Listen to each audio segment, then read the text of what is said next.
നമസ്കാരം, ഇൻഫോടെക്കിലേക്ക് സ്വാഗതം. മധ്യപ്രദേശിൽ 15 കുട്ടികളുടെ മരണത്തിനിടയാക്കിയ ചുമമരുന്നിന്റെ കുറിപ്പെഴുതിയ ഡോക്ടർ പ്രവീൺ സോണിക്ക് വൻതുക കമ്മീഷനായി ലഭിച്ചെന്ന് പോലീസ്. ഫാർമസ്യൂട്ടിക്കൽ കമ്പനിയിൽ നിന്ന് 10% കമ്മീഷനാണ് ഡോക്ടർക്ക് ലഭിച്ചത്.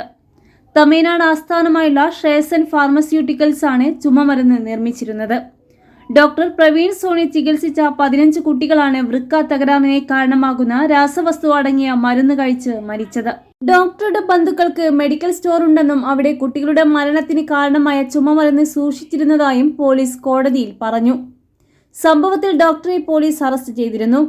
മരുന്ന് നിർമ്മാതാവായ ജി രംഗനാഥനെ പോലീസ് തമിഴ്നാട്ടിൽ നിന്ന് അറസ്റ്റ് ചെയ്ത് മധ്യപ്രദേശിൽ എത്തിച്ചിട്ടുണ്ട്.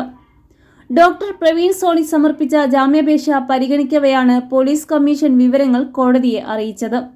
സർക്കാർ മുന്നറിയിപ്പുകൾ പുറത്തുവന്ന ശേഷം ഡോക്ടർ വിവാദമരുന്ന് കുറിച്ചെന്ന് നിരീക്ഷിച്ച കോടതി ജാമ്യാപേക്ഷ നിരസിച്ചു. 2023 ഡിസംബറിൽ directorate general of health services പുറത്തിറക്കിയ മുന്നറിയിപ്പ് ഡോക്ടർ പാലിച്ചില്ല എന്നാണ് കണ്ടെത്തിയിരിക്കുന്നത്. തുടർന്ന് അശ്രദ്ധ, സുരക്ഷാ മാർഗനിർദ്ദേശങ്ങളുടെ ലംഘനം എന്നിവയും ജാമ്യം നിഷേധിക്കാനുള്ള കാരണങ്ങളായി കോടതി ചൂണ്ടിക്കാട്ടി. അതേസമയം ചെന്നൈയിലെ വിവാദമരുന്ന് നിർമ്മാണ കമ്പനിയുടെ തമിഴ്നാട് സർക്കാർ അടച്ചു പൂട്ടിയിരുന്നു.